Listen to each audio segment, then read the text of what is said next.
Hospitalization numbers are dropping, however.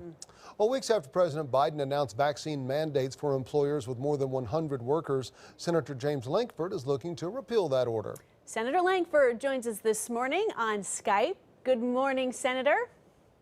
Good morning to both of you. Glad to have you with us. We appreciate that. I know your constituents will do as well. Let's talk about this vaccine mandate situation. Some for the strong feelings on both sides of it. It does seem to be working for some of the companies that are doing it as far as how many people are signing up to get the vaccine. But you think that should be a choice? I do think it should be a choice. I think individuals should be able to choose whether they get the vaccine or not. I encourage people to get the vaccine. I got the vaccine. Everyone in my family got the vaccine. We encourage people to do it. Literally, you can return back to the workplace and so many other places with a sense of confidence after you have it. But there are some individuals that have already had COVID, don't want to take the vaccine as well. They've recovered from it as well. They already have the antibodies. Other folks are in cancer treatment, other things. Other folks have religious issues with it. So I want to make sure those individuals are also honored. We're Americans here. We're not trying to be able to compel someone to be able to take this vaccine at this point. We are very grateful. We're seeing the numbers actually drop significantly, and hope those continue to be able to drop. But in the meantime, I've pushed back, met with the White House again yesterday. I met with them the day before, continue to be able to push on the most basic thing. Americans need to have the right to be able to choose. Let's encourage but not mandate. And on the federal workforce, federal contractors, and the mandates that are coming down on them at this point, that's literally changing union contracts that have already been agreed to in their collective bargaining agreement to try to compel them. There's lots of lawsuits that are happening across the country at this point. We've engaged legislatively. Other folks are engaging administratively. We just need to be able to have some basic respect for individuals and their choices at this point, while we still encourage people to be able to take the vaccine. Also this week, a lot of folks are talking about Facebook. You've had a whistleblower speaking before some congressional hearings this week. Senator, you have daughters. I have daughters. Some of the information coming out of those hearings are really alarming about the way this social media giant has kind of targeted young girls with some really unhealthy issues there. What's your position on that?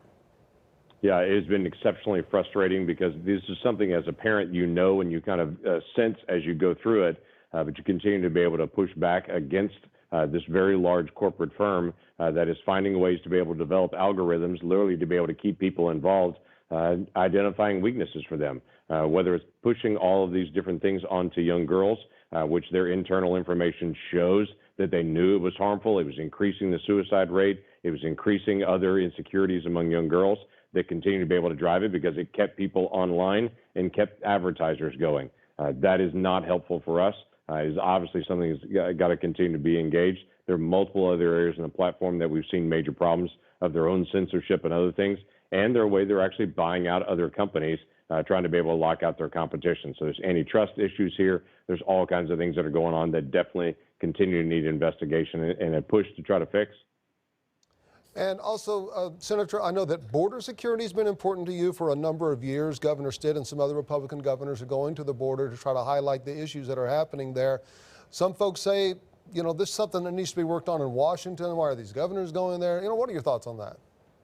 Yeah, the governor is very welcome to be able to go anywhere he chooses to in the country and is invited by other governors to be able to be there. But what happens at the border affects what happens in the United States. With the drug issues that are coming across the border at the same time, most of the meth, most of the heroin, most of all these different drugs that are coming through Mexico illegally across our border.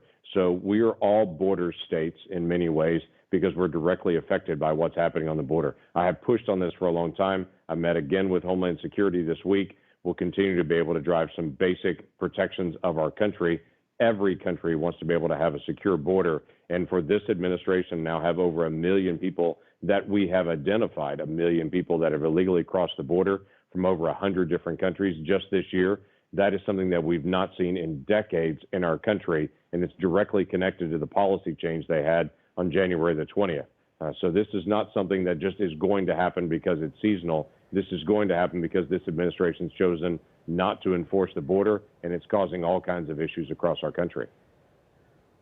Senator Lankford, appreciate you checking in this morning. Thank you all. It's great to see you again. Thank you for your time. Thank you. I know you've got a busy schedule right now, especially with everything that's happening in Washington, which is a ton, all the wheels spinning at the same time. Man.